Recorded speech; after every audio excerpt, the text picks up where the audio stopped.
Class 10th subject English. आज हम question number 5 की बात करते हैं जो बोर्ड पेपर में आता है। तो उसमें आजकल जो है ऐसे नहीं आएगा, नए ब्लू प्रिंट के हिसाब से इसमें पैराग्राफ या आर्टिकल लिखने के लिए आता है और वो भी 120 शब्दों में। तो कुछ जो आर्टिकल्स कैसे लिखते हैं, पैराग्राफ कैसे लिखते हैं, उस पर हम डिस्कशन करते हैं। तो मैं 3 पैराग्राफ पर बात करूंगा जो अधिकतर आते रहते हैं उन पर। तो सबसे पहले है इम्पोर्टेंस ऑफ इंग्लिश। और पैराग्राफ लिखते समय हमको इकट्ठा लिखना है, न आउटलाइन डालना है, न हेडिंग डालना है। तो चलिए, इम्पोर्टेंस ऑफ इंग्लिश का एक पैराग्राफ है, तो इसको कैसे करेंगे। तो इसके बारे में, इंग्लिश के बारे में लिखना है। छोटे छोटे शब्द हैं, इनको आप नोट भी कर सकते हैं। English is international language. English के बारे में हमको सब कुछ लिखना है। तो चलिए यहीं से चालू करते हैं। English is an international language. It is spoken all over the world. ये पूरे विश्व में बोली जाती है और ये एक अंतर्राष्ट्रीय भाषा है। इस तरह से मन में छोटे छोटे शब्द सोच करके उनका ट्रांसलेट करके बनाइए, और यदि नहीं बना पाते हैं तो इसको रटिए, याद करिए। It serves as an important link that connects people round the globe. और ये एक तरह का लिंक का काम करती है कि पूरे विश्व के लोगों को जोड़ती है। अंग्रेजी पूरे विश्व में ज़्यादा बोली जाती है, लोग इसको समझ लेते हैं, इसलिए लिंक का काम करती है लोगों को। It varies in vocabulary, accent and style nation to nation. लेकिन इसके बोलने का तरीका और इसकी शब्दावली थोड़ा नेशन से नेशन, एक राष्ट्र से दूसरे राष्ट्र में चेंज होती है। This makes it one of the richest language of the world. और इससे ये जो है विश्व की सबसे धनी भाषा है। So it keeps on developing and growing. और इसलिए इसका लगातार इसमें वृद्धि होती रहती है, बढ़ता रहता है। अब यहाँ पर देख लें, this makes it one of the richest language of the world, so it keeps develops and growing. आगे का देखते हैं। The invention of internet has great impact on human life, for much information is available for use at click। और internet का जो invention हुआ तो हम बहुत सारा यूज करते हैं, उसमें जो लैंग्वेज यूज होती है कॉमनली जानकारी के लिए, उसमें इंग्लिश लैंग्वेज ही यूज होती है। Most of the material is in English, through now it is being made available in other languages too. और बहुत सारे जो मटेरियल है इंटरनेट के, वो इंग्लिश में ही है। It also the language of trade and commerce. और ये व्यापार का और कॉमर्स का भी लैंग्वेज होता है। Various trade documents, deals and agreements are drafted in English. बहुत सारे जो डॉक्यूमेंट्स होते हैं, डील्स होते हैं, एग्रीमेंट्स होते हैं, वो सब अंग्रेजी में लिखे जाते हैं। It connects people engaged in national and international business. और ये उन लोगों को भी कनेक्ट करती है जो एक देश से दूसरे देश से व्यापार करते हैं। The higher technical and scientific studies are communication round the globe is important to the English medium. जो उच्च स्तर की टेक्नोलॉजी होती है, साइंस की स्टडी होती है, कम्युनिकेशन होता है पूरे विश्व में, उसमें इंग्लिश का ज़्यादा महत्व है, इसी का ज़्यादा यूज किया जाता है। Thousands of students come to India and go to foreign countries to receive higher education in various branches of learning. बहुत सारे दुनिया के लोग हमारे देश में आते हैं, हमारे देश के लोग दुनिया के दूसरे देशों में जाते हैं, तो फिर वहाँ भी उनको इंग्लिश बोलनी पड़ती है। दस English has assumed great importance. और इस तरह से माना जा सकता है कि अंग्रेजी बहुत ही इम्पॉर्टेंस है हमारे लिए। English is the language used in the office, schools, colleges, courts, hospitals, media, corporate sector it's. और इंग्लिश एक ऐसी भाषा है जो ऑफिस में, स्कूल में, कॉलेजेस में, कोर्ट्स में, हॉस्पिटल्स में, मीडिया में और कॉरपोरेट सेक्टर में यूज की जाती है। It is the backbone of hotel and tourism industry. और ये जो होटल है, टूरिज्म इंडस्ट्री है, इसकी ये रीढ़ है। इसी के भरोसे ये चलते हैं, क्योंकि इंग्लिश जो फॉरेन लोग आते हैं या दूसरे कंट्री से लोग आते हैं तो इंग्लिश वर्ड्स का यूज़ करते हैं। So English is the means of livelihood. तो यहाँ जान सकते हैं कि इंग्लिश जो है वो एक जीने का साधन भी है। तो इस तरह से हमको 10-15 लाइन का एक पैराग्राफ लिखना है। इसमें हेडिंग और टॉपिक नहीं डालना है, और साथ में ये भी ध्यान रखना है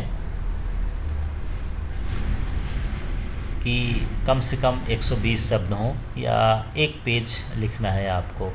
नेक्स्ट वाला देखते हैं। और जो ये टॉपिक सिलेक्शन किया है हमने वो अधिकतर जो बोर्ड में आते हैं उन्हीं के टॉपिक हैं, तो इसको अच्छे से देखिए।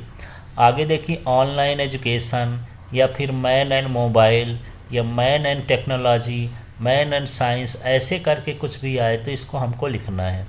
तो चलिए इस टॉपिक पर एक पैराग्राफ देख लेते हैं। Nowadays, technology become an essential part of life। तो आज के समय में जो टेक्नोलॉजी है वो हमारे जीवन का अभिन्न हिस्सा है। One of those is mobile phone, और उनमें से एक जो है वो मोबाइल फ़ोन भी है, टेक्नोलॉजी का पार्ट है। Now mobile phone is a smartphone which has a camera, internet तो connection, calling, wifi, calculator, computer and many more. तो आज का जो मोबाइल फ़ोन है वो स्मार्टफोन है, जिसमें कैमरा भी होता है, इंटरनेट कनेक्शन भी होता है, कॉलिंग भी होती है, वाईफाई होता है, कैलकुलेटर होता है, कंप्यूटर होता है, और बहुत सारी चीज़ें जो आप जानते हो एक्स्ट्रा करके इसमें आप लिख सकते हो। It made human life more easier, और ये हमारे जो जीवन है, हमारा जीवन है, उसको और आसान बना रहा है। Mobile helps in connecting humans, और मोबाइल जो है लोगों को जोड़ने का भी काम करता है। Apart from these mobiles are used for online business which creates, और ये ऑनलाइन बिजनेस में भी मोबाइल का यूज होता है। Which creates job opportunity for man, और ये हमको रोज़गार के अवसर भी दे रहा है। Nowadays children are very crazy about watching cartoons, playing video games etc। और इस समय बच्चे भी जो हैं वो कार्टून देखते हैं, वीडियो गेम खेलते हैं। Also the educational knowledge is received, और इसके साथ साथ जो शैक्षिक ज्ञान होता है उसको भी सीखते हैं। So mobile is helpful in online education to humans, और ये हमारे लिए ऑनलाइन एजुकेशन का भी एक हिस्सा है।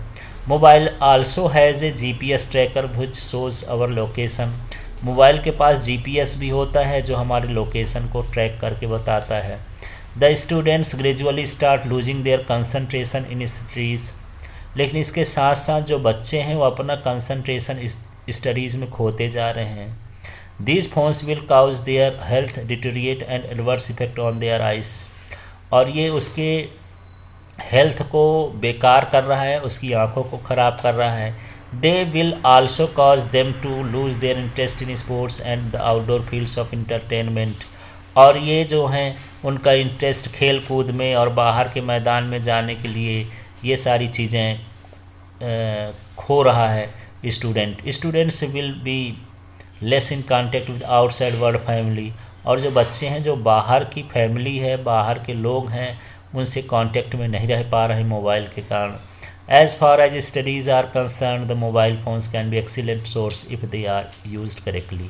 इसके बाद भी यदि मोबाइल फ़ोन का सही तरीके से इस्तेमाल किया जाए तो ये स्टडीज़ के लिए भी बहुत ज़रूरी होता है।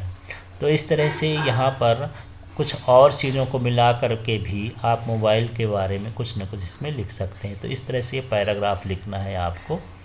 नेक्स्ट वाला देखते हैं, third paragraph, importance of games and sports. तो ये पैराग्राफ है, games and sports are very necessary in our life. तो हमको बताना है पैराग्राफ में इन्हीं के बारे में। तो गेम्स और स्पोर्ट्स हमारे ज़िंदगी के लिए जो है बहुत ज़रूरी होते हैं। Games and sports make us fit, active, fresh and social. जो खेल कूद होता है वो हमको फिट, एक्टिव, फ्रेश और सोशल बनाता है। They teach us lesson of brotherhood and national unity.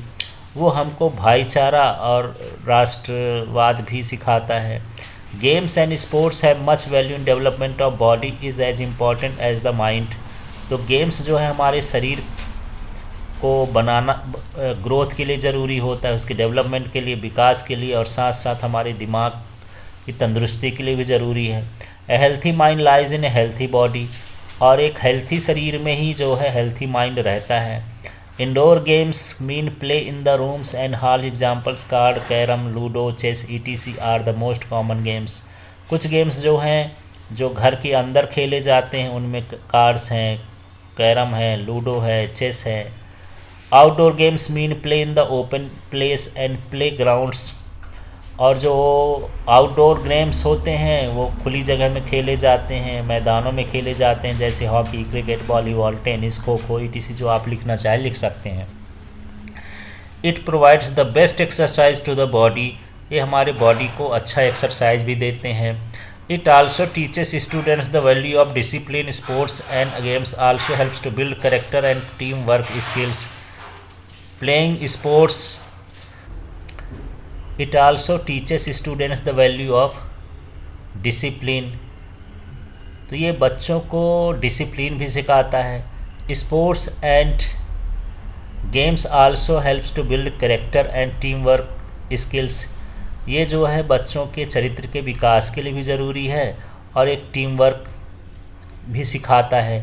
Playing sports and games requires discipline, determination and the ability to work with other towards a common goal, और यहाँ पर इसके साथ साथ वो अनुशासन है, दृढ़ इच्छा है और काम करने की क्षमता है, ये सारा कुछ दिखाता है। बहुत सारे इकट्ठा हमारे उद्देश्य पूरे होते हैं। Sports and games also promote competition and friendship, इसके साथ साथ ये कंपटीशन को भी प्रमोट करता है और दोस्ती भी बढ़ाता है। In conclusion, sports and games play vital role in human life, providing exercise and recreation, building character and teamwork skills and promoting competition and friendship। इसके साथ साथ जो है गेम्स जो है बड़ा इम्पॉर्टेंट रोल ह्यूमन लाइफ में क्रिएट करता है। एक तो एक्सरसाइज करता है, नई चीज़ों को सीखने को मिलता है, चरित्र का निर्माण करता है, टीम वर्क स्किल डेवलप होती है और कंपटीशन की भावना डेवलप होती है, फ्रेंडशिप डेवलप होती है। Therefore, sports pupil can study faster and are good at solving logical analytical problems। तो इस तरह से जो स्पोर्ट्समैन होते हैं वो अच्छे तरीके से आगे की पढ़ाई कर सकते हैं, लॉजिकल और एनालिटिकल प्रॉब्लम्स को सॉल्व कर सकते हैं। More over sports teach you the value of time, और इसके साथ साथ जो स्पोर्ट्स हैं वो समय की कीमत को भी बताते हैं। Students who play sports do not waste their precious time in gossiping and fault finding, जो बच्चे खेलते रहते हैं अपना टाइम जो है गप मारने में नहीं करते हैं और बेकार के कामों में नहीं गुजारते हैं। At least now we should make sports a mandatory part of curriculum in the school, तो कम से कम हमको स्कूल में स्पोर्ट्स जो है मैंडेटरी करना चाहिए और हमको वहाँ के करिकुलम में इसको शामिल करना चाहिए। तो इस तरह से ये पैराग्राफ आते हैं, इनको आप ज़रूर पढ़िए। ये 3 पैराग्राफ हैं, 3 पैराग्राफ में कोई ना कोई पैराग्राफ एग्ज़ाम में आएगा ही, इसकी तैयारी कर ले। Thank you.